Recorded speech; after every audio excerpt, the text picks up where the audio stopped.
My name is Margaret Kane, and the day I found out my daughter was conning blind people shattered something sacred inside me.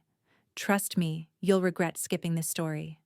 So before you sit back and listen, take a moment to like the video and subscribe to Grace's Truth. Now get in the mood to listen to this story, because it might be the ultimate sweet revenge.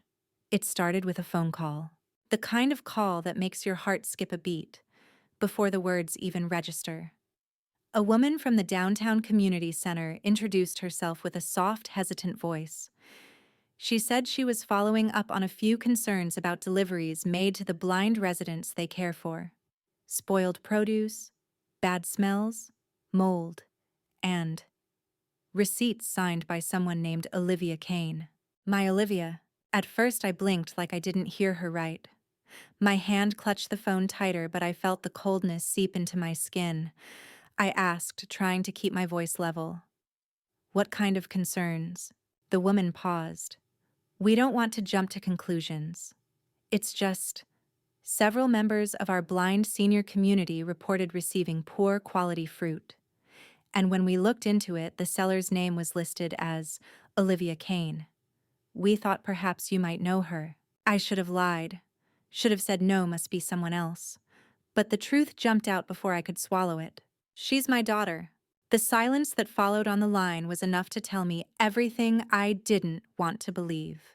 We just thought maybe you'd like to be aware, she said gently, like she was setting down a fragile object or a loaded bomb. I thanked her and hung up, but my hand stayed on the receiver long after the call ended. My other hand clutched my chest. Something fluttered inside me, disbelief, fear, shame, grief, all at once. It couldn't be true. My Olivia might be many things, bold, ambitious, even careless, but she wasn't cruel. She wasn't someone who would take advantage of the vulnerable. Was she? I sat in that chair staring out the window at the peach tree in my backyard. Its fruit was just starting to blush, not yet ready. I remembered Olivia as a child climbing that tree barefoot, coming down with sun-warmed peaches in her arms, juice dripping down her chin as she giggled. What happened to that child? By the time the sun set that evening, I had made up my mind. I wouldn't ask her, not yet. I needed to see for myself. The next morning, I walked into the community center like any other volunteer.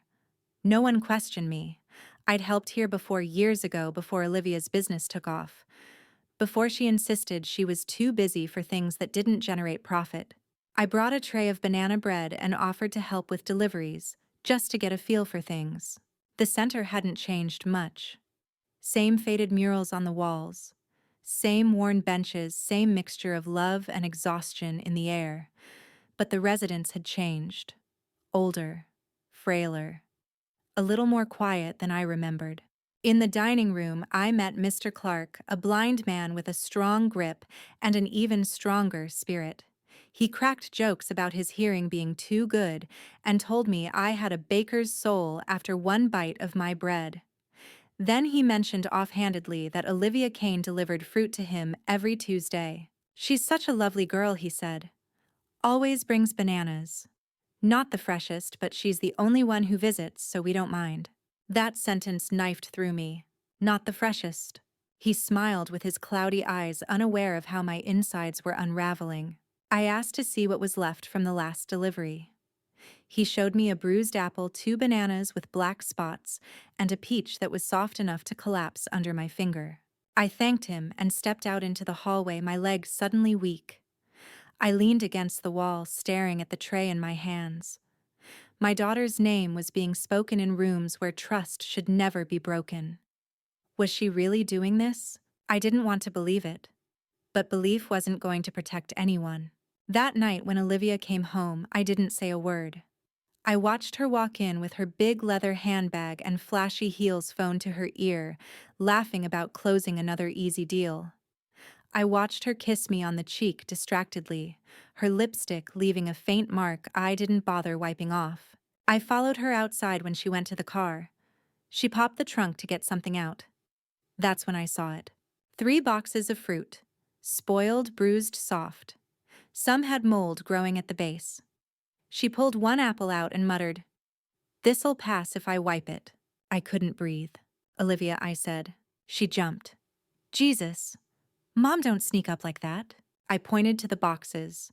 "Where is this going?" She shrugged. "Just some orders." "For who?" She rolled her eyes. "Blind people, okay? They don't care about aesthetics. I sell them cheaper produce. Everybody wins." "No, Olivia," I said, voice trembling. "Everybody doesn't win. You're feeding them rot." She closed the trunk. "It's fruit, Mom. It's not poison. Don't make it dramatic."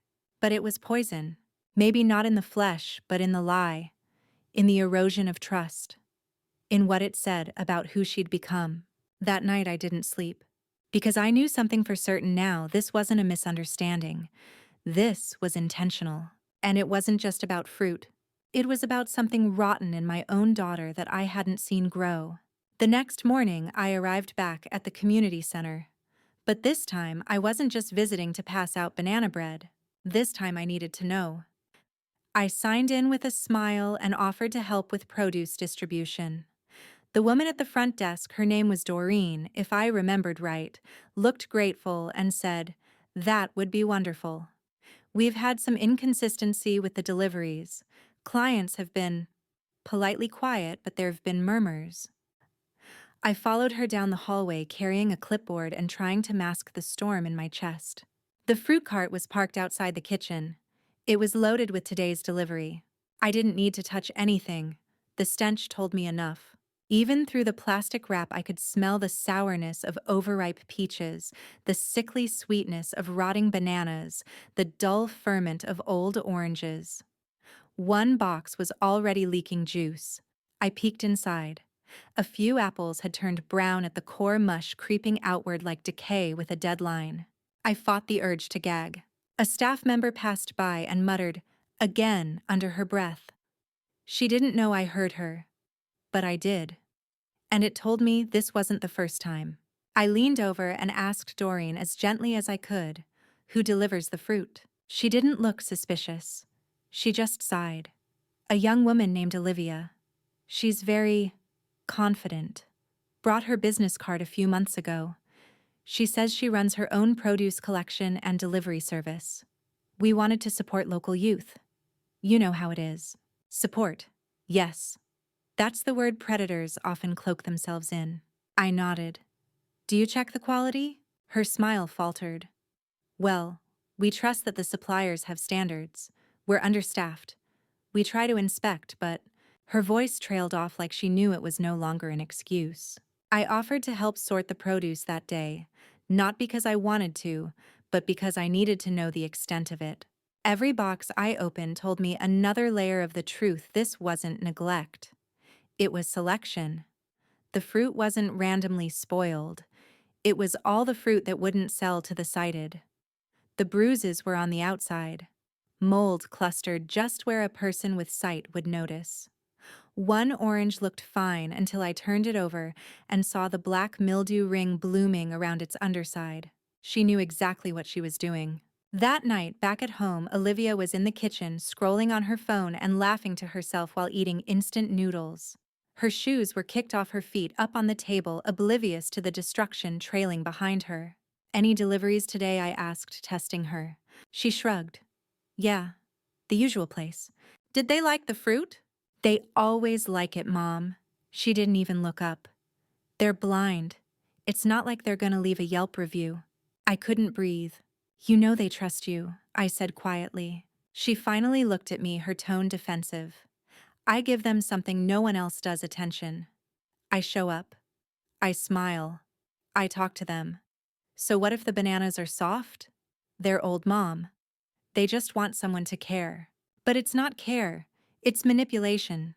It's sales," she snapped. "Something you wouldn't understand." "I worked in grocery for 30 years, I said. "I know what bad fruit looks like. And I know what a rotten deal smells like, Olivia." She pushed back from the table. "You don't know anything. You never had ambition. You played safe your whole life. And now you think you get to judge me." "I'm not judging," I said, though. My voice was cracking. "I'm mourning." She laughed dry and sharp. "God, you're dramatic." But I saw something behind her eyes, a flicker, small but real. Guilt. No, not quite. It was fear. She knew I had seen too much. When she left to go meet her friends later that night, I opened her laptop. It wasn't locked. And what I saw made my stomach twist.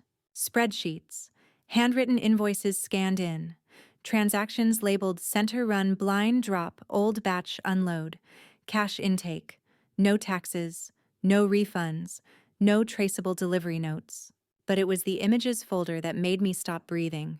Photos of fruit that was obviously rotten, time-stamped, then followed by pictures of her smiling with blind residents holding those same fruit bags. She had documented it like a trophy. Why? To brag to protect herself?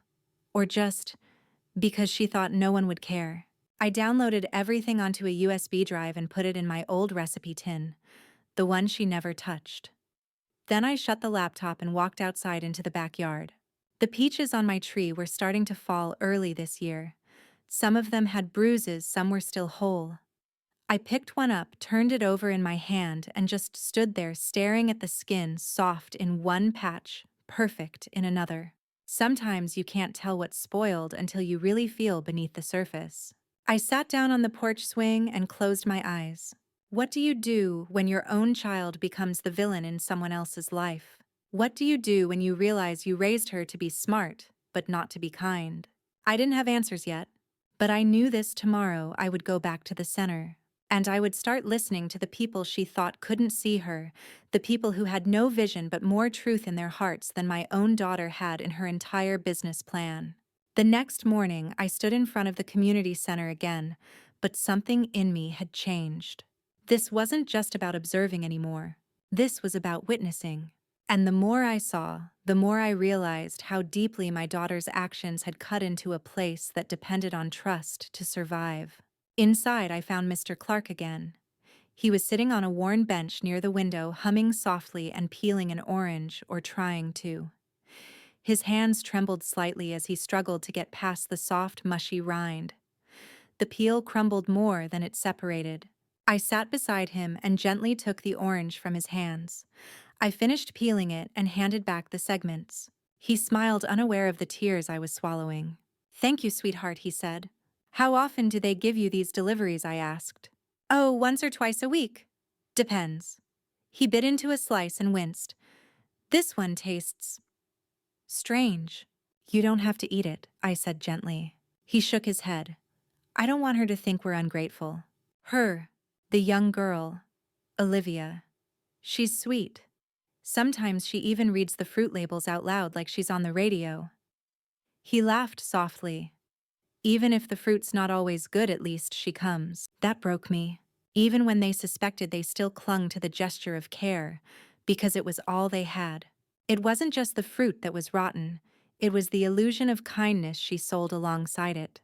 I spent the next hour speaking to other residents. Many of them shared similar things. They appreciated the young woman's effort, but they often had to throw some fruit away. A few said nothing at all, only offered shy smiles or silent shrugs. It was the kind of silence that comes from people who've been conditioned to feel grateful for scraps. I left with a knot in my stomach and resolve in my chest. When I got home, I waited for Olivia to leave. As soon as she was gone, I opened the trunk of her car again. This time, I took photos. Clear ones, close-ups of black spots on bananas, the mold around peach stems, the shriveled grapes in the corners of the box. I carefully slid one of the fruit bags into my own car for evidence. My hands shook the whole time. Inside the glove compartment, I found something else, a handwritten list. Names, apartment numbers, quantities. At the top, in Olivia's large cursive, was a heading that said, "Blind Center Rotation Priority Week Clients." I sat in the driver's seat staring at those words for what felt like a lifetime. Priority week clients. My daughter wasn't just careless, she was strategic. She was targeting the ones least likely to complain. I took the list and made a copy on our old printer. I added it to the growing file hidden in my recipe tin. That night over dinner, I tried again. "Olivia, I've been thinking about what you said. About the blind clients." She didn't look up from her phone. "Yeah, I used to visit those people. When you were little, remember, you'd come with me and hand out bread to the residents." She gave a sarcastic chuckle. Yeah, and they gave you a plaque. Mom the saint. I just remember how much you used to care. She finally looked at me annoyed. People change, Mom. You think I can survive out here handing out free apples? But do you have to survive by stepping on the people who can't even see you coming? Her fork clanged against the plate. I'm not hurting them, she snapped. They're getting food they otherwise wouldn't. I'm the only one bothering to show up. Is that really all you want to be? The one who shows up with garbage and a fake smile? You don't get it. You never got it. You lived your whole life, paycheck to paycheck, working in that dingy grocery store, and what did it get you? Nothing. It gave me dignity, Olivia. She stood up suddenly, chair scraping back. Well, dignity doesn't pay rent. I'm building something, Mom. A business. A future. At the cost of your soul? She didn't answer. She grabbed her bag and left. When the door slammed shut, the whole house shook, or maybe it was just me. I stood at the sink, staring into the night through the kitchen window. She'd always been stubborn. Always had that edge in her voice when she felt challenged. But this was different. This was decay from the inside out. It wasn't just greed anymore. It was belief. She believed she was doing the right thing. She had rewritten the story in her head so that she was the victim, so that all the people she conned were just stepping stones to her success. And I was the meddling, judgmental mother standing in the way of her empire. But I knew the truth. And I had proof.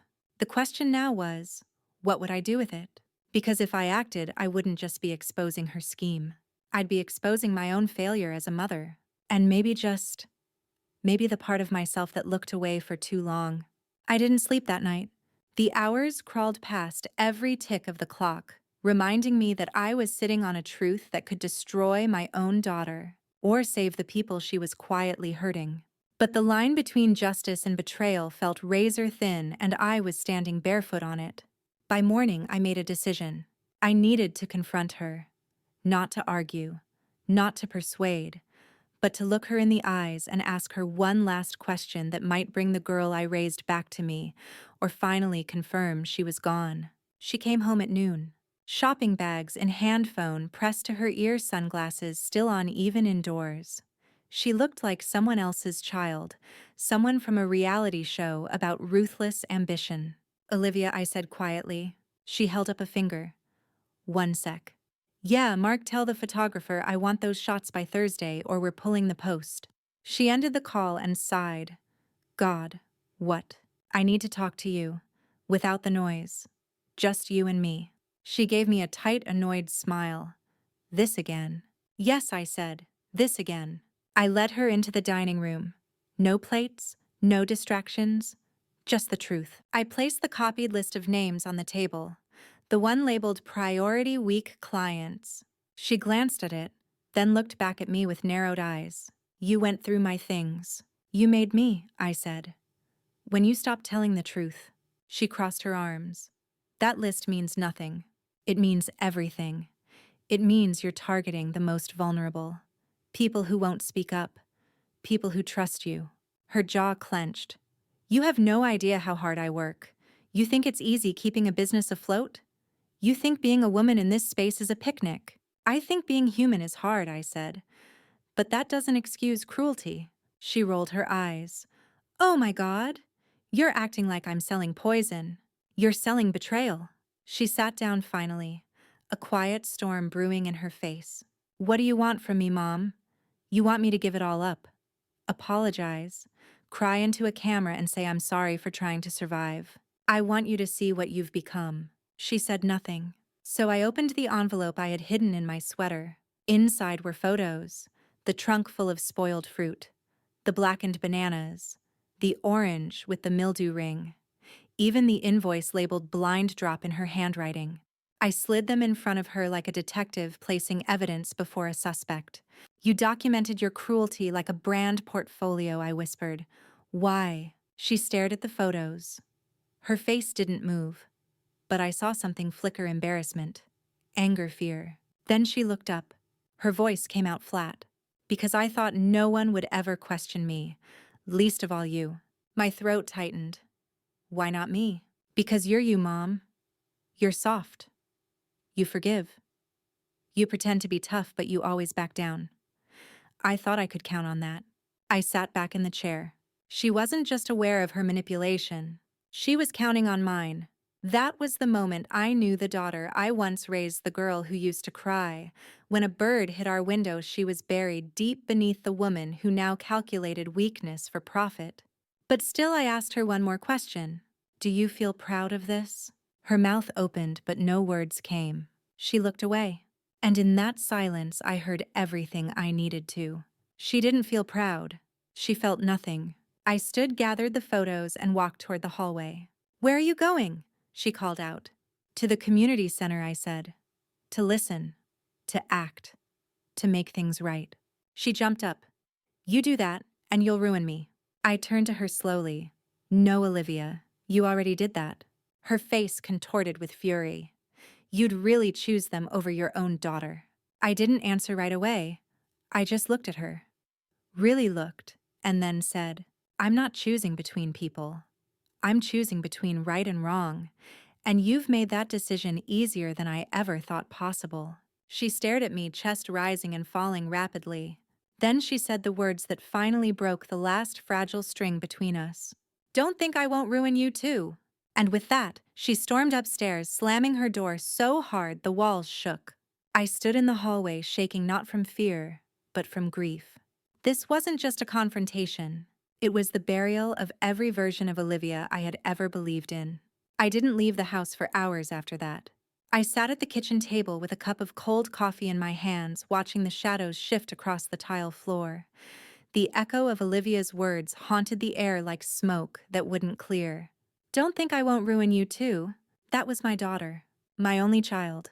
The same girl I used to rock to sleep during thunderstorms, humming lullabies until her tiny hand unclenched from the edge of her blanket.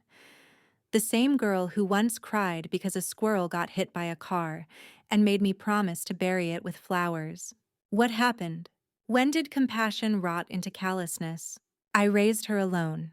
Her father walked out when she was 3, leaving behind nothing but a pile of unpaid bills and a void I tried my best to fill. I worked long hours at the grocery store, managing shipments, mopping spills, counting coins to stretch dinners. I couldn't always be there for school plays or field trips, but I was there, every night, every morning. I read to her, cooked her favorite meals, taught her how to tell good fruit from bad, not just in the store, but in life. Check the base of the apple, I'd say. The shine doesn't mean anything if it's bruised on the bottom. She listened, she learned, and now she was using that same knowledge to deceive the very people who couldn't check for themselves. I asked myself the same question over and over. Was I too soft? Or did she always carry this in her, waiting for the world to disappoint her enough to justify it? The shame twisted deeper than any guilt I'd felt in my life.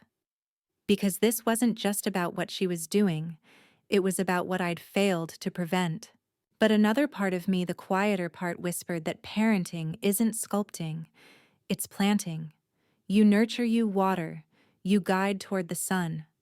But you can't always control what grows. Sometimes you plant a peach tree and it still bears bitter fruit.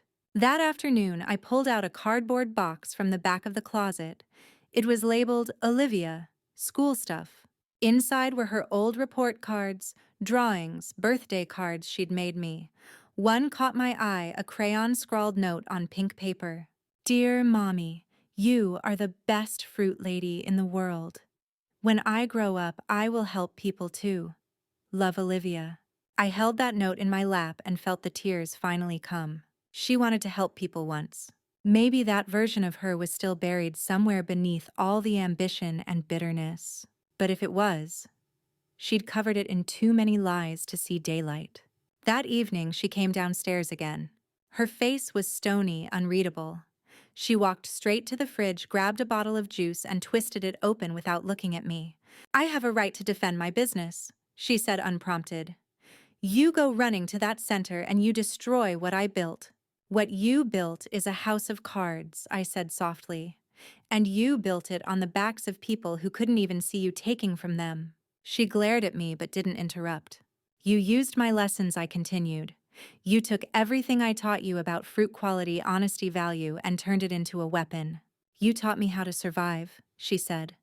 And now you're mad I'm better at it than you ever were. It's not survival if someone else has to suffer for it. She scoffed. Oh, please. They're not suffering. They're just not getting Whole Foods level produce.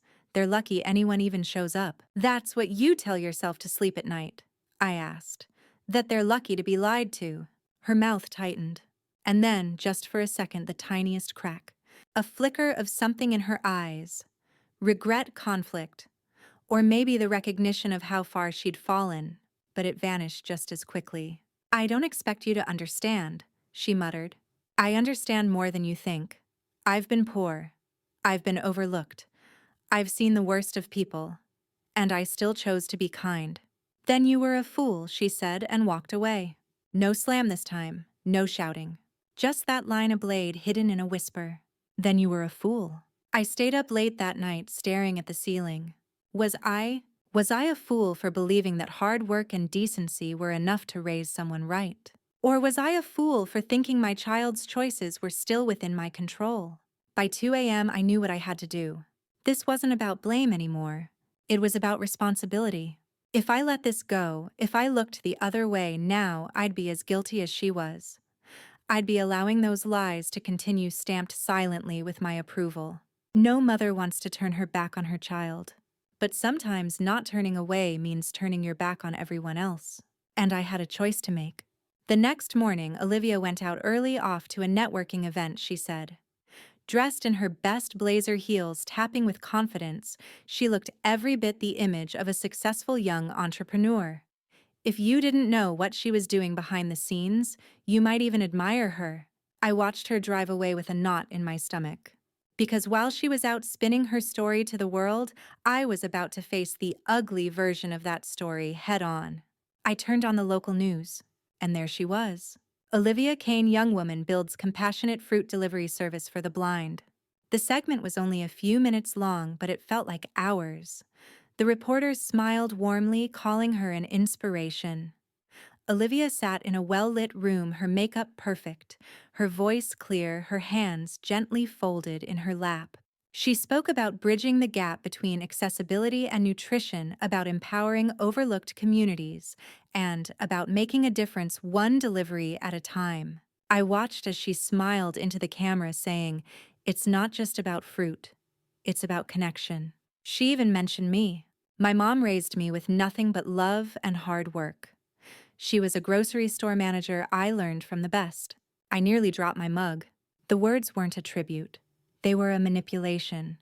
She used my name, my sacrifices, as a shield to deflect the truth. I sat there trembling. It was one thing to exploit vulnerable people behind closed doors. It was another to go on television and sell that exploitation as virtue. She was building a brand around a lie and dragging me into it like I was part of her moral compass. That was the final line crossed. I called the center later that day. Doreen answered again. "Hello, this is Margaret Kane. We spoke last week." "Oh yes, of course. Is everything all right?" "No," I said. "But I'd like to come in. Not as a volunteer. As a witness." There was a pause on the line, but only a short one. "We'll be here. Come anytime." I packed the folder I'd been building for days. Printed photos. The client list she labeled weak. Screenshots from her laptop. One of the spoiled fruit bags in a sealed Ziploc. Even the clip from the news segment. I labeled it for Doreen, confidential. I walked into the center with the envelope clutched tightly to my chest like a life raft. The hallway felt colder than usual. Quieter. When I stepped into the staff office, Doreen stood up and gave me a kind smile. I didn't sit. I just placed the envelope on the desk. "I'm so sorry," I whispered. She opened it slowly, pulling out a few pages and scanning the images. Her face shifted from polite curiosity to shocked comprehension. "Is this?" "Yes, it's her. My daughter, Olivia." She sat down heavily, as if the weight of it all had suddenly hit her shoulders.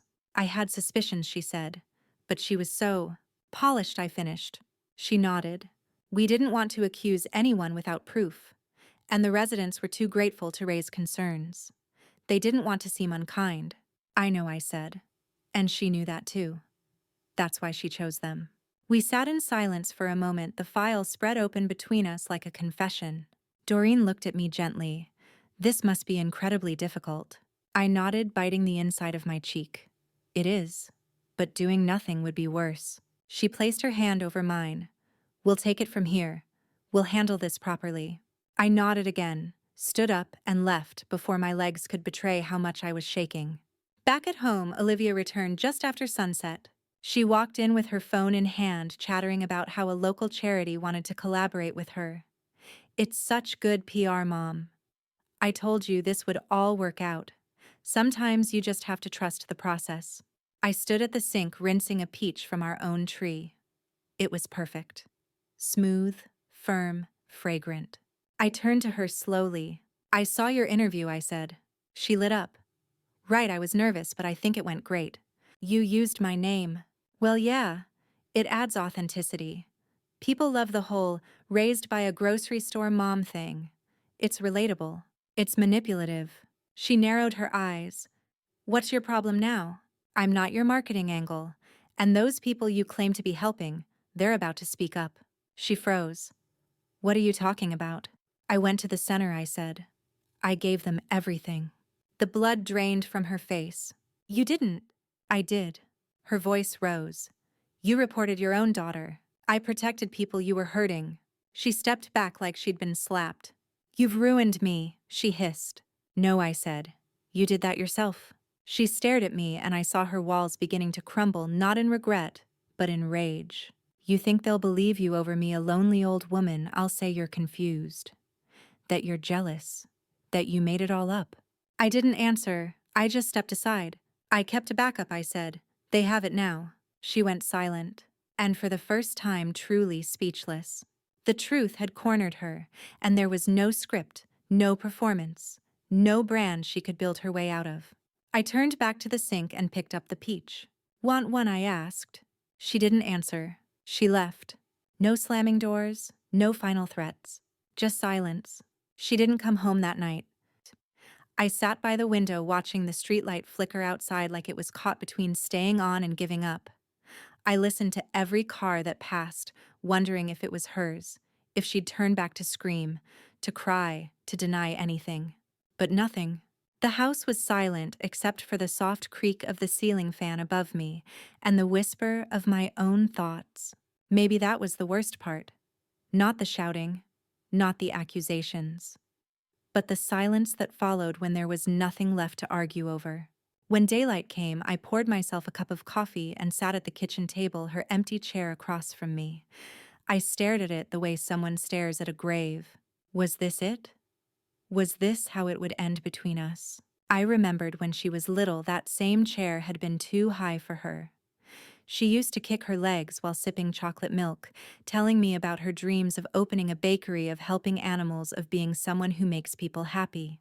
And now she was someone who smiled while handing over bruised fruit to people who couldn't see what they were receiving. Later that day, I went back to the community center, not to spy, not to collect more evidence, but to listen. Word had already spread. Olivia's deliveries had been paused. Her account under review. The staff were now inspecting every donation and reevaluating all their vendor relationships. There was tension in the air, but also a strange lightness, like a bad smell had been lifted. Mr. Clark was in the courtyard sipping tea. He recognized my voice immediately when I greeted him. Well, well, he said. The baker returns. I smiled. How's your fruit today? Fresh, finally. Real peaches.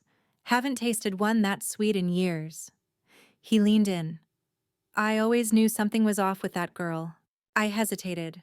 Why didn't you say anything? He gave a soft shrug. She was polite. And we're used to being disappointed. You get old, you get blind, and suddenly people think you're too much trouble. You learn to take what you're given and say thank you. That sentence, so simple, so quietly devastating, stuck with me. You deserved better, I said. He patted my hand. We all do. But sometimes better takes a little time to find us. I sat beside him watching as other residents chatted quietly in the sun, passing around baskets of fresh apples and bananas. Their laughter wasn't loud. It wasn't dramatic. It was normal. That's what Olivia had stolen from them, the simple trust that the world wouldn't trick them just because it could. Back at home, the silence continued. Until the next morning. A text lit up my phone at 6:42 a.m. Olivia, I'm coming to get my things. Don't speak to me. That was it. No apology, no anger. Just a cold wall where a daughter used to be. I didn't reply. She came while I was out. When I returned, her room was empty. Drawers left open. Closet bare. The framed photo of us from her college graduation gone. Only the smallest things were left: a sock, a receipt, a dry mascara tube on the bathroom counter. Like a shadow of who she'd been. I stood in her room for a long time. I don't know if I was waiting for her to walk back in, or just trying to make peace with the fact that she wouldn't. That night, Doreen called. There's something you should know, she said gently. I braced myself. She tried to say it was all your fault, that you were senile, jealous, bitter. I closed my eyes. But the residents didn't believe her. In fact, several of them came forward. Mr. Clark spoke up. A few others too. They told their stories. How they noticed the fruit. How they didn't say anything out of fear or politeness. A long pause. And then one of them said something that stuck with me, what I asked. He said, being blind doesn't mean being blind to intentions. I sat down feeling the weight of those words. We're not pressing charges, Doreen continued. Not unless more comes out. But we've cut ties permanently. She won't be welcome here again. I nodded, unable to speak. I just wanted to thank you, she added, for doing what was right, even when it hurt. I hung up and walked outside. The peach tree in the backyard had shed some of its fruit. I bent down to pick one up, soft on one side, but still good. I stood there holding it, thinking about the difference between something being bruised and something being spoiled beyond saving. I didn't know what Olivia would become now. I didn't know if this would be her breaking point, or just another twisted lesson she'd bury under charm and reinvention. But I knew what I had done, and I knew that silence, no matter how painful, would have made me complicit. I hadn't ruined her. I'd given her a mirror. What she did with it was no longer in my hands. It had been a week since Olivia left. The house felt quieter than I ever remembered. Not empty, no, not quite, but still. Like something had been removed, and the silence left behind was too heavy to move. Every room held a ghost of her, a lipstick stain on the bathroom mirror, her old slippers tucked behind the bedroom door, a chipped coffee mug she used to call her power cup. I thought I'd feel relief, but what I felt was something more complicated. I missed her, and I hated myself for it. At the community center, I kept volunteering. It felt like the only thing that made sense now. Doreen welcomed me without question. No one spoke about Olivia anymore. They'd moved on with fresh deliveries, new vendors, and an air of caution wrapped in resilience. Still, I could feel it, the quiet scar left by my daughter's deception. It was Mr. Clark who finally brought it up. I was helping organize a donation of plums when he leaned over and said, "She was here again. 2 days ago." My heart dropped. Olivia. He nodded. Sat outside in her car. Didn't come in. But I knew it was her. You don't forget voices like that. She was on the phone. Arguing. Then crying. I clenched my hands around the plastic bag. Did she say anything? No. But she stared for a long time. Just watched. Then drove off. I swallowed hard. She's angry, I whispered. At me. She's lost, he said. That's different. That night, I did something I hadn't planned on. I opened her childhood photo album.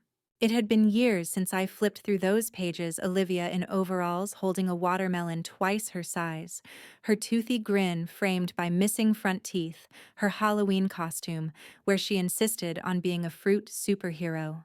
I remembered that girl. The one who cried when her friend was bullied. The one who gave her lunch to a boy who forgot his. The one who once told me, "When I grow up, I'll be someone good."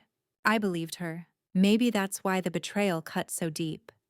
Because I wasn't just grieving the harm she caused, I was mourning who she promised to be.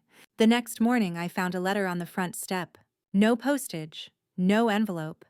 Just folded paper with my name scribbled in that same teenage script she used when passing notes in school. I hesitated before opening it.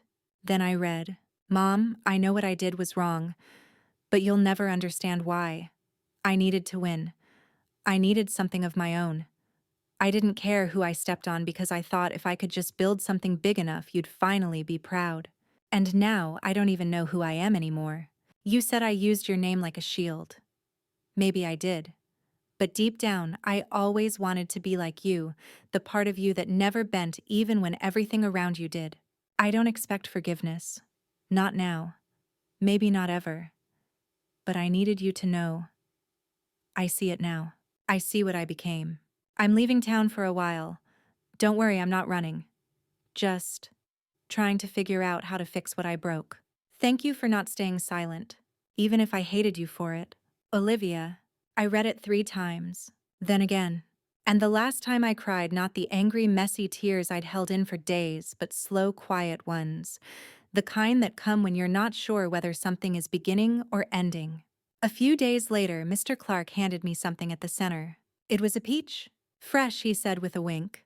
None of that bruised stuff. I laughed. You're getting picky now. Can you blame me? I bit into it. Sweet, juicy, honest. Thank you, I said. Don't thank me, he replied. Thank the ones who see the rot and say something. His words sat with me for a long time. That night, I stood in the backyard and stared at the peach tree. So many of its fruits had fallen, some too early, some spoiled by the sun, others pecked by birds. But still it stood, strong, rooted, growing. Maybe that's what parenting is. You do your best. You plant the seed, tend the soil, pray over the roots. And even when one of the branches bears bitter fruit, you don't burn the tree down. You keep watching, you keep hoping, because someday it might bear sweetness again. The following week, the center was holding an open house, a small event for donors, volunteers, and community members to see the programs in action. I helped set up arranging fresh fruit on display tables, setting out name tags, wiping down folding chairs. Everything was neat, clean, honest. It was the kind of thing Olivia might have once hijacked with flashy banners and fake smiles. But she wasn't here now. And somehow that absence was louder than if she'd stood right in the middle of the room screaming. Doreen asked me to say a few words to the group before the tour began. I hesitated. Are you sure? She smiled. You helped us get here. Speak from the heart. So I did. Nothing fancy, just the truth. I stood beside a basket of ripe oranges and said, My name is Margaret Kane. I used to work in a grocery store, and I always believed food tells the truth. You can't fake freshness. You can't hide rot forever. And the same goes for people. There were quiet nods, a few smiles. But when rot hides beneath good intentions, I continued, it's the people who speak up not out of anger, but out of love, that keep the whole orchard from spoiling. That was it. No applause, no standing ovation, just quiet understanding. That's all I wanted. After the event, Mr. Clark pulled me aside. You know, you sound a lot like a woman who ran a farm I knew growing up. I smiled. Was she tough? Tough as boiled leather, but her fruit never lied. Later that night, I was washing dishes when my phone buzzed with a message from an unknown number. It was a photo. Olivia, sitting on a bench in what looked like a city park. Her hair was tied back. No makeup, just jeans and a sweater. A bag of groceries sat at her feet. The message simply read, Trying to learn how to start over, one step at a time. I stared at the screen for a long time. I didn't reply, not because I didn't want to, but because I didn't know how. Because forgiveness isn't always instant. Sometimes it takes time. Sometimes it never comes all at once, but in small pieces wrapped in the shape of progress. The next day I returned to the peach tree. The last few fruits of the season were hanging heavy on the branches. I plucked one and took a bite. Sweet. Not perfect, a small bruise on the underside, but still sweet. Maybe that's how life works. Not in clean endings or perfect outcomes, but in what remains after the storm, the quiet moments, the unspoiled fruit, the people who stayed, and the ones who walked away trying to change. I sat on the porch and watched the sky turn orange. And for the first time in a long while, I didn't feel like I had lost a daughter. I felt like I had spoken the truth. And whatever comes next, at least I'll know I didn't stay silent. Olivia didn't contact me again after that last photo. Weeks passed, then a month, and still nothing. There were moments, brief ones, when I'd forget she was gone. I'd be cooking dinner and instinctively set out an extra plate. Or I'd walk past the front door expecting it to swing open with her voice filling the hallway. But then reality would catch up again, and that phantom presence would vanish like breath on glass. Still, life moved forward. It always does. The community center kept me busy delivering groceries, organizing pantry donations, and, more recently, helping train new volunteers. Doreen even gave me a little name badge that said Margaret, Freshness Specialist. It was a joke, but it felt good. It felt like a reclaiming. And then one Friday afternoon, something unexpected happened. I walked into the back storage room to find a cardboard box sitting on the shelf. No label, no note, just a familiar pen mark on the corner. My heart caught. I opened it slowly. Inside were bundles of fruit apples, pears, oranges, all in perfect condition. Fresh, crisp, clean. And tucked beneath the final layer was a receipt. No business name, no markup, just a handwritten note. Donated anonymously. Please inspect before serving. Fresh as promised. I didn't need a signature. I knew Olivia's handwriting anywhere. And suddenly, there it was, the first real gesture of accountability. Not a speech, not a denial, just action. I said nothing to the others, just nodded and placed the fruit into cold storage. I wanted to believe this meant something, a beginning, a shift. But I knew better than to place all my hope in a single box of oranges. That night, I dreamed of her. She was young again, maybe 9 or 10, standing barefoot beneath the peach tree in our backyard, arms outstretched and face tilted toward the sun. She was laughing, holding a fruit in each hand, shouting, "Look, Mommy, these ones are perfect." And I, in the dream, smiled and said, "Just because it looks good doesn't mean it is." She laughed again and took a bite. Then her face twisted and she dropped the peach. Inside it was rotted to the core. I woke up with a start, the image burned into my mind.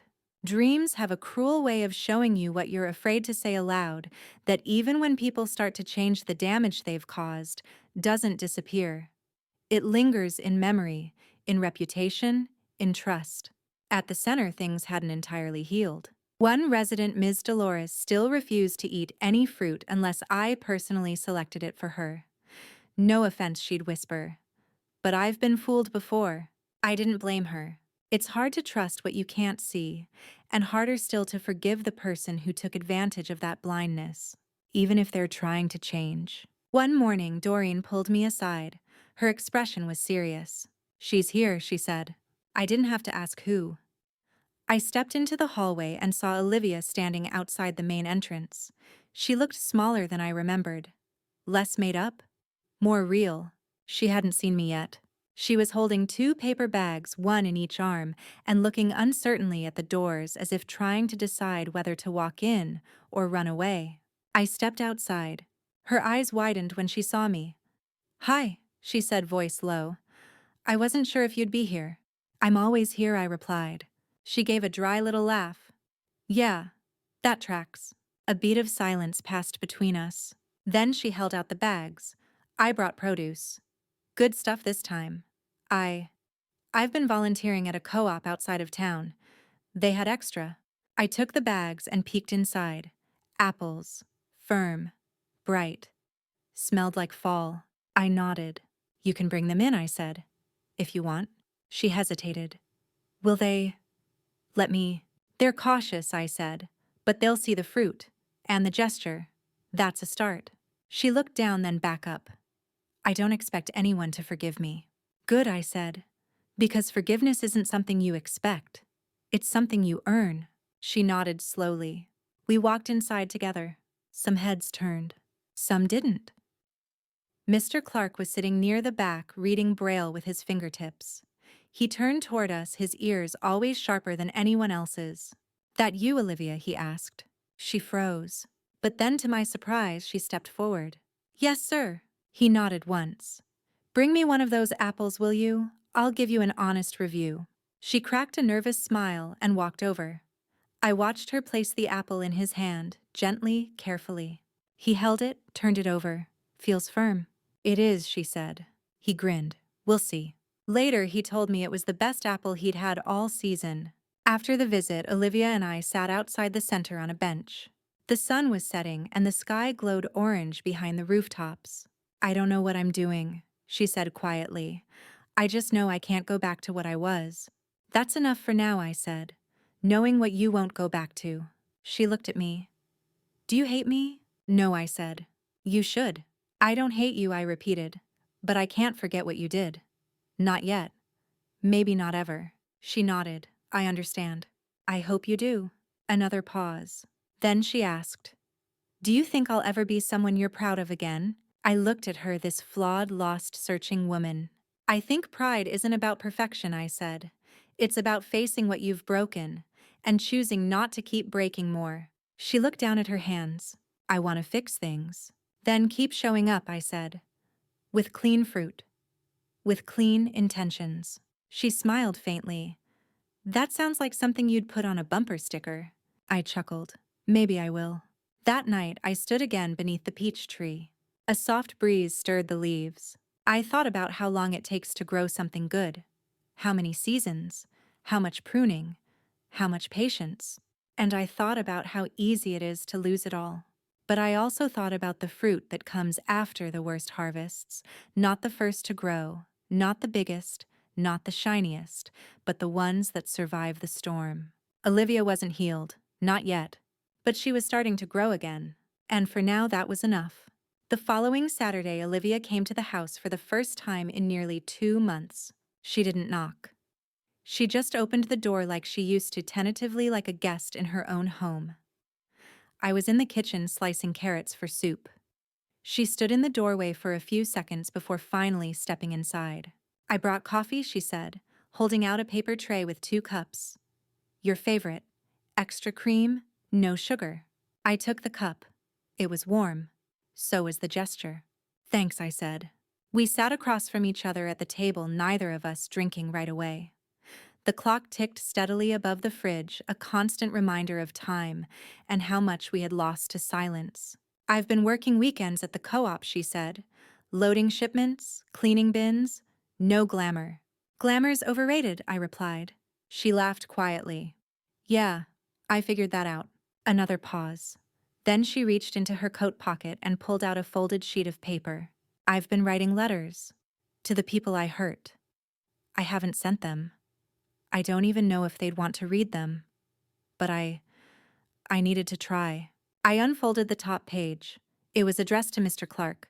Dear Mr. Clark, I sold you fruit I wouldn't eat myself. I did it with a smile and a lie. And still you welcomed me. You trusted me. I betrayed that. I can't undo what I did. But I hope this letter is the first thing I've given you that's honest. I'm sorry. It wasn't perfect, but it was real. You should send this, I said. She nodded. Do you think he'd accept it? I think he's more forgiving than most, I said. But that doesn't mean you should expect anything. That's the cost of truth. Sometimes people won't meet you halfway. I know, she whispered, but I have to try. Later that day, we visited the center together. Olivia didn't hide behind me. She didn't pretend to be someone she wasn't. She walked in with the bags of fresh produce she'd picked herself, bruiseless apples, bright oranges, crisp celery, and placed them gently in the kitchen with the others. Doreen noticed her immediately, but didn't react with shock or accusation. Instead, she gave a nod. A cautious one. Professional. Reserved. Olivia took a deep breath and said, I'm not here to rebuild anything overnight. I just want to help. Quietly. Doreen looked at her for a long moment. Then start by washing the bins. And that was it. No speeches, no second chances carved in gold. Just a task, a door, open a crack. While Olivia scrubbed plastic crates in the back room, I helped Mr. Clark organize his weekly pantry items. He knew she was there. She moves different now, he said softly. Slower, heavier. She's trying, I said. He tilted his head toward me. You believe she means it? I don't know, I admitted.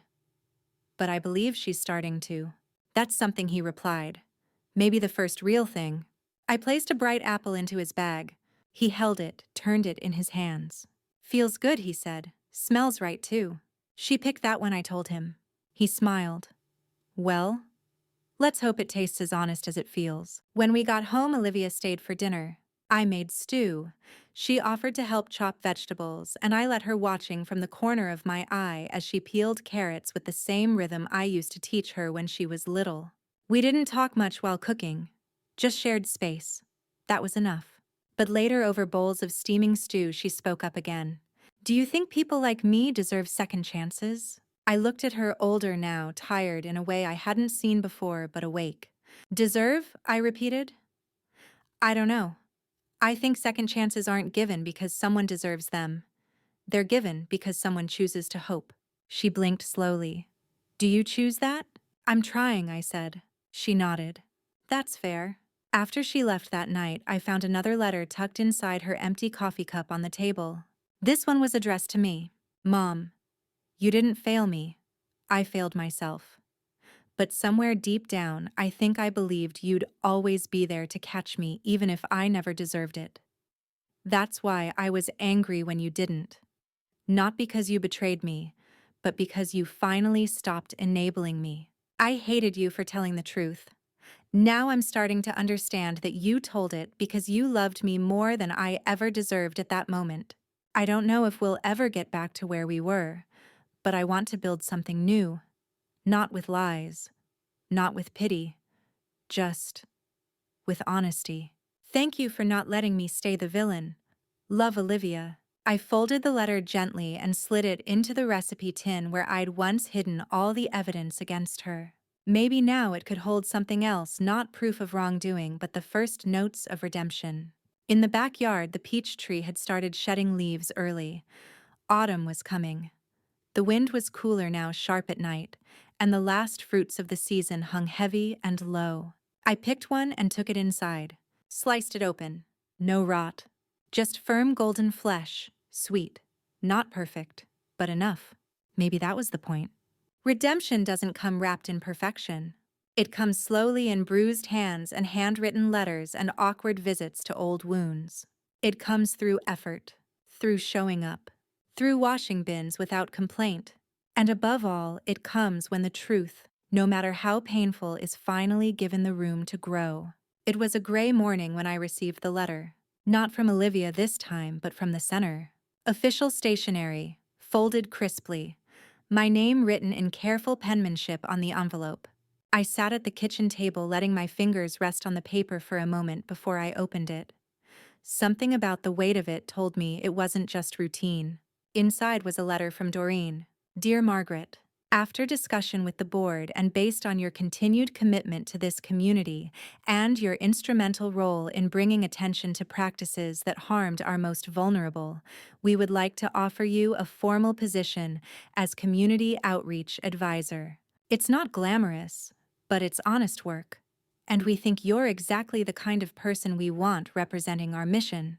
With deep gratitude, Doreen. For a while, I just stared at it.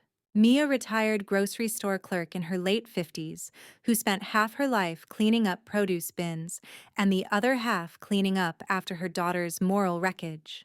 But the more I thought about it, the more I realized maybe I was the right person, because I knew the smell of rot. And I had finally learned how to call it by name. When Olivia came by that afternoon, I told her about the offer. She didn't say much, just smiled. Guess the fruit lady finally got promoted? She teased gently. I'll need help organizing some of the new vendor contacts, I said, watching her closely. Especially someone who knows what not to do when building relationships. She looked down, then back at me. You want my help? I want your effort, I said. Help will come after that. She nodded. That's fair. Over the next few weeks, Olivia began showing up more regularly. Quietly, no fanfare, no selfies, no speeches. She helped carry boxes, filled out forms. She even offered to make calls to past vendors, the ethical ones, to reestablish supply chains. There were still skeptical glances from some of the residents, and I didn't blame them.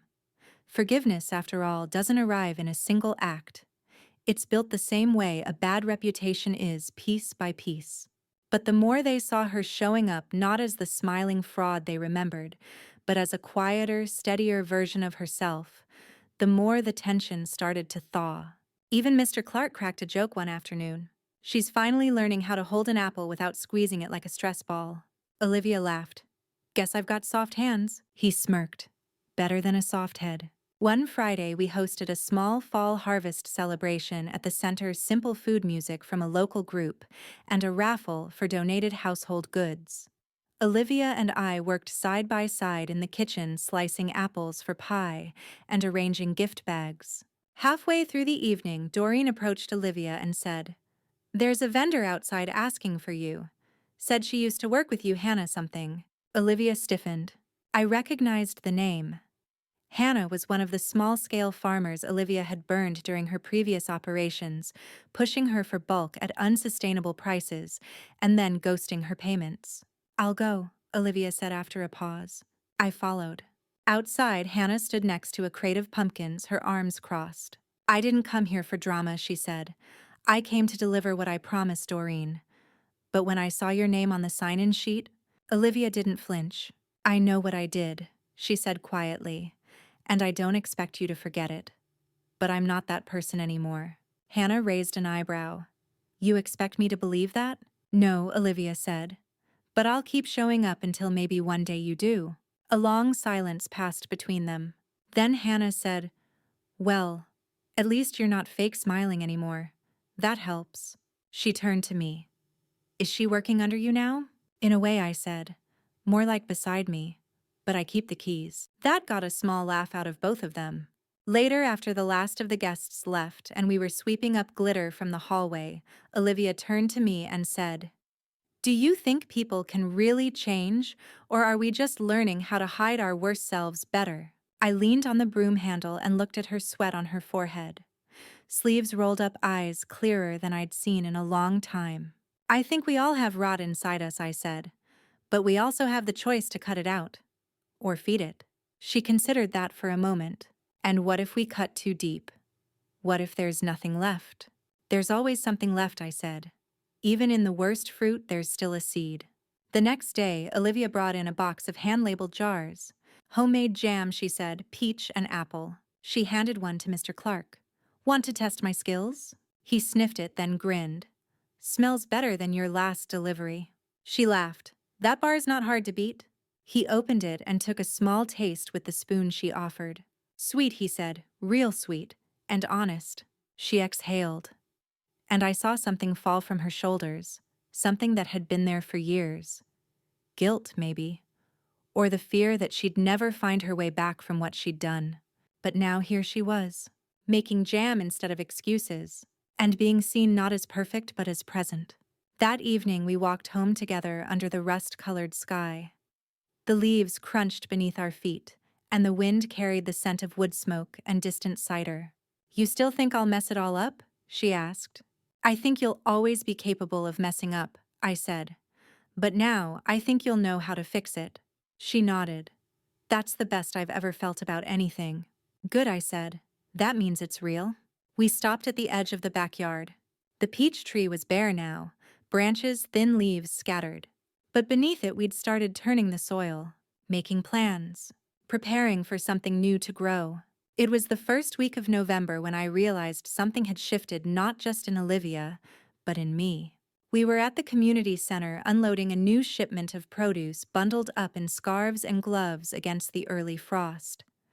The boxes were heavy, and the truck driver had arrived late, but no one complained. There was something warm in the air despite the cold, something that hadn't been there before. Olivia worked quietly beside me, checking each box against the invoice, making sure everything was accounted for. She'd gotten good at the details, not just checking for bruises, but checking people asking how they were doing, noticing who needed help lifting things, offering rides home when volunteers stayed late. She wasn't loud about it. She didn't announce her changes, but she didn't have to. They showed up in her steadiness, in her presence, in her silence, the kind that wasn't hiding anymore, but holding space. Later that afternoon, as we were wrapping up, Mr. Clark asked if Olivia could walk him to the reading room. He had a cassette he wanted to drop off, and he said her pace matched his better than mine. I watched them go side by side, Olivia's hand lightly resting near his elbow, but not holding, not guiding, just walking with. When she came back, she was quiet. He told me a story, she said, about a boy who used to sell spoiled milk in glass bottles during the war, because he figured no one would notice. Until one day, someone got sick. Badly. I nodded. And he said that boy spent the next 30 years making sure no one else ever did. I smiled. Sounds like Mr. Clark knew exactly what he was saying. She nodded, then added, he also said I've got decent jam and a voice like someone who's been punched by life and learned to stop talking back. I laughed. That's a compliment in his world. The next day, I got a call from Doreen. There's a situation, she said. A young volunteer, Claire, only 19, had apparently been caught pocketing small items from donation bags, soap, toothpaste, socks. Nothing huge, but still theft. She hadn't confessed, but there were witnesses. It was delicate. Claire came from a difficult background. She'd been quiet, hard-working. This wasn't easy to believe. I want Olivia in the room when we talk to her, Doreen added. I blinked. Olivia. She knows what it's like to fall. Maybe she'll recognize something we won't. When I told Olivia, she didn't hesitate. Okay, she said. Just that. Not defensiveness, not discomfort, just readiness. We sat in the back office with Claire an hour later. The girl looked scared, pale eyes darting, fingers twisting in her lap. She reminded me of Olivia at that age, defiant but fragile, building walls from anything she could find. Doreen explained what had been seen, what had been reported. Claire didn't speak.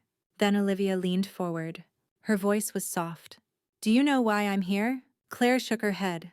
I'm not here to judge you, Olivia said. I'm here because I once thought survival meant taking without asking. I thought if I looked confident, no one would question me. I thought, if no one sees the harm, then there is no harm. Claire's eyes filled with tears. I didn't mean to, she began, then broke off. I know, Olivia said, but now's your chance to say it out loud. To name it. Not to get out of trouble. To stop hiding from the part of yourself that got scared. Claire whispered, I just wanted clean socks. Silence. Then Olivia nodded. Okay, she said. Then let's start there. Claire wasn't fired. Instead, she was offered counseling and a new job organizing the hygiene supplies for distribution, inventory, accountability, trust. It was Olivia's idea. It's not about punishing the fall, she told me later. It's about making the landing softer so there's room to stand back up. I looked at her, then really looked, and for the first time in a long while, I didn't see my daughter as the girl I lost, or the woman who had betrayed others. I saw who she was becoming, and I realized that was someone I could finally be proud of again. A few nights later, Olivia stayed for dinner. It was just the two of us. She peeled the potatoes while I stirred the soup. We talked about boring things, taxes, the heater acting up, whether the co-op was going to renew its bulk contract.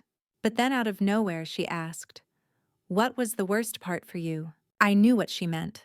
The scam, the betrayal, the whole ugly chapter we'd clawed our way through. I set the spoon down and leaned on the counter. The worst part, I said slowly, wasn't what you did. She turned toward me. It was realizing I couldn't protect you anymore. Not from the world, not from your choices, not even from yourself.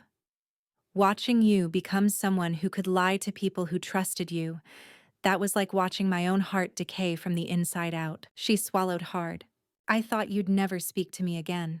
I thought I might not, I admitted. But silence isn't always the answer. She nodded, eyes glassy. Thank you, she whispered. Don't thank me, I said. Just keep showing up. That weekend, we walked together through the neighborhood farmers market. The same vendors Olivia had once manipulated now waved cautiously, some even offered samples. She didn't flinch. She nodded. She smiled. She explained what she was doing now. No excuses, just truth. We passed a small stand run by a woman in her 70s, jars of preserves, handwritten labels, wicker baskets. Want to try my peach chili jam, she asked. Olivia grinned. Absolutely. As we walked away, she said, "That's the bar. I want my jam to be that good." "Then you'd better keep practicing." She nudged me. "I've got the best coach." I smiled. And under the autumn sun, I felt something I hadn't felt in a long time. Peace. Not because everything was perfect, but because the person beside me, the one who had caused so much pain, was finally walking in the light. And this time she wasn't pretending. Winter arrived in slow, creeping waves, the kind that settles into the bones before it shows up in the forecast. The first frost came early. I woke up one morning to find the last of the peach leaves scattered across the yard like broken promises, their golden edges curled and brittle. Olivia showed up that afternoon in a heavy coat and gloves, her nose red from the cold. "I thought we could prune the tree," she said, holding up gardening shears. "Before it gets worse." I blinked at her. "You want to prune this tree?" She smiled. "I think it deserves better care this year." We worked in silence for a while, moving slowly through the branches, cutting back the dead weight, the tangled limbs that had grown in the wrong directions, the ones that would never bear fruit again. As we worked, our breath clouded the air between us. Her movements were deliberate, careful. She stopped more than once to ask, "Is this one still good?" And I'd either nod or shake my head, watching her internalize the process. "You used to hate this," I said. "Yard work, dirt, sweat." "I used to hate a lot of things," she replied. "Turns out most of it was myself." That caught me off guard. But I didn't say anything. I let the words hang there between us like snowflakes, fragile, rare, melting as quickly as they arrived. After we finished, she helped me store the tools in the shed. We stood for a moment by the door, surrounded by old pots and bags of fertilizer. "Do you remember," she said, "that summer when I was 11, and I snuck one of the peaches to school in my backpack?" I smiled. "The one that burst all over your spelling test?" She laughed. "God, the whole paper smelled like fermentation for a week. My teacher told me I smelled like a winery." "And you told her you were just cultured." We both laughed, but then her face sobered. "I love those peaches," she said. "I used to think they were magic, that they only grew because of you." I looked at her.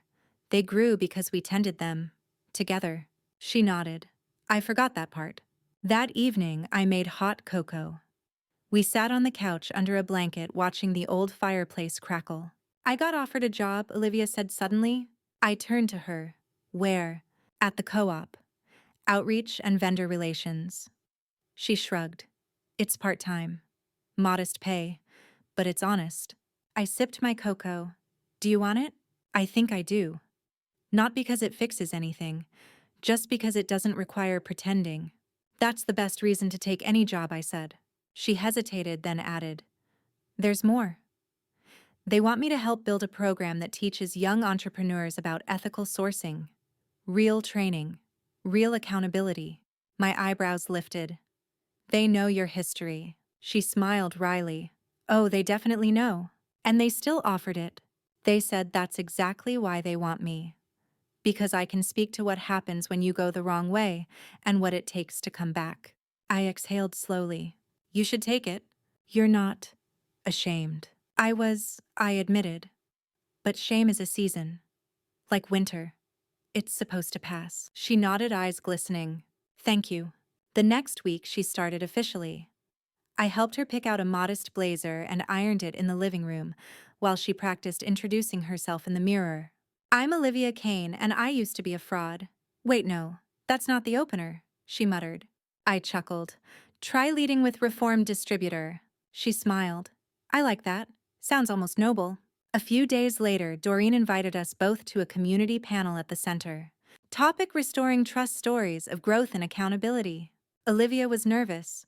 "What if someone throws fruit at me?" "Well," I said, "make sure it's ripe. We'll turn it into jam." She laughed and then surprised me by inviting me to sit beside her on stage. The room was full: volunteers, staff, community members, even a few blind residents. Mr. Clark sat in the front row, his cane propped beside him like a sword. When it was Olivia's turn, she stood up slowly. Her voice was steady. "I used to sell lies disguised as help," she said.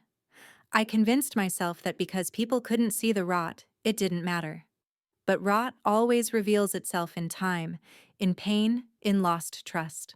She glanced at me, then at Mr. Clark. I don't expect forgiveness, but I will keep showing up.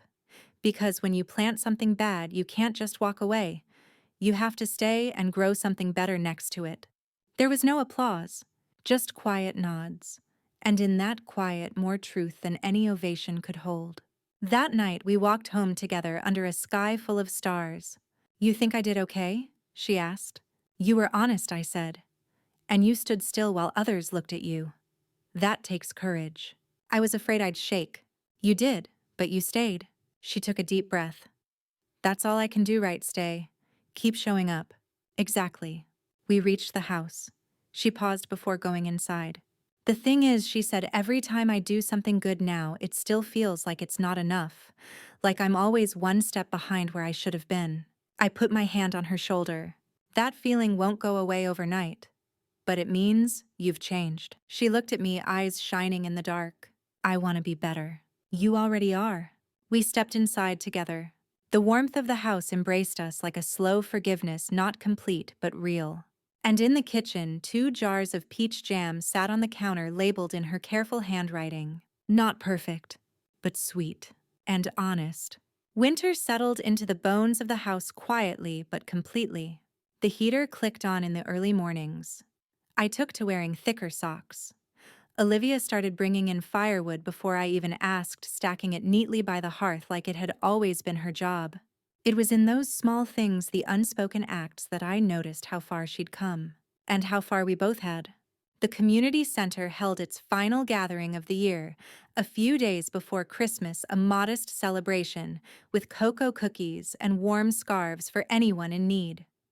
Olivia baked 3 batches of her now famous peach muffins. I brought the last of our homemade jam in a crate with handwritten notes tied to each jar, made with fruit that's seen hard days, but still sweet. From someone who knows. By now, everyone at the center knew what Olivia had done and what she was doing to make it right. No one tiptoed around it anymore. There was no more whispering behind closed doors, only acknowledgement and quiet acceptance. She didn't need to be forgiven to be seen. She just needed to be present. Mr. Clark was sitting in the corner, listening to a recording of his late wife reading poetry. Olivia walked over with a slice of fruitcake and sat next to him, quietly listening. He handed her one of his earbuds halfway through the recording. That image, the 2 of them, heads bowed together, sharing sound instead of words, stayed with me, because it spoke louder than anything they could say. When we got home that night, Olivia and I made tea and curled up in the living room. The tree in the corner twinkled with soft yellow lights. There were only a few gifts beneath it. We never were big on presents. She sipped her tea and said, "I've been thinking about moving out." I looked over. "Where?" "There's a small apartment above the co-op. It's not much, but it's mine." I nodded. The words stung a little, that ache of something leaving, even if it's right, but it wasn't the same ache as before. This wasn't escape. This was growth. "You're ready," I said. She smiled. "You think so?" "I do. But just because you move out doesn't mean you stop coming back." "I'll come back for jam lessons," she teased. "And pruning," I added. She laughed. Then she grew quiet. "Do you ever regret it?" she asked. I didn't have to ask what she meant. "No," I said. Not telling the truth. Not exposing what needed to be exposed. She nodded slowly. "I hated you for it," she whispered. "I know. I don't anymore." "I know that too." A few days later, she packed her things. Not in a flurry, not angrily, just piece by piece. She left the old coffee mug on the counter, took the framed photo of us from her graduation, hugged me 3 times before she got in the car. "I'll be back next weekend," she said. "I'll make stew," I replied. "Make it spicy. I'm growing up, remember?" I smiled. As she drove away, I didn't cry. I just stood in the doorway, the cold air kissing my cheeks, watching her taillights fade around the corner. It felt like watching something bloom, not break. That night, I found one last note tucked inside the recipe tin where the evidence used to be. It was folded neatly with my name on the front. "Mom, I used to think your strength came from being nice. Now I know it came from being honest, even when it meant standing alone." You saved me by not saving me. You gave me a chance to rebuild from something real. I'll never be perfect, but I will be better. Thank you for never giving up on me even when you had every reason to. Love always, Olivia. I folded it slowly and placed it beside the one she wrote to Mr. Clark. A new record not of her lies but of her becoming. Now, months later, the first buds have begun to reappear on the peach tree. I walk the yard every morning, tea in hand, touching the limbs, gently checking for growth, for signs of return. It's slow, yes, but it's happening. Because even after the harshest winters, even after pruning away the worst, something good can still rise. That tree doesn't blame me for what fell away. And I don't blame Olivia for who she used to be. We are what we choose after we break. And she is choosing. So am I. I still work at the community center.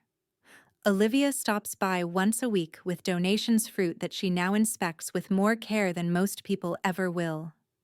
She trains new volunteers. She teaches them how to identify rot before it spreads, not just in the produce, but in the intentions behind every transaction. She even keeps a small frame on her desk now, a photo of our peach tree. Below it, a quote scribbled in pen. There is no sweetness without sunlight and truth. She tells people it's an old saying passed down in our family. It's not. She made it up. But I let her believe it, because in a way it's true. And the truth, even when bitter, will always be the root of anything worth growing.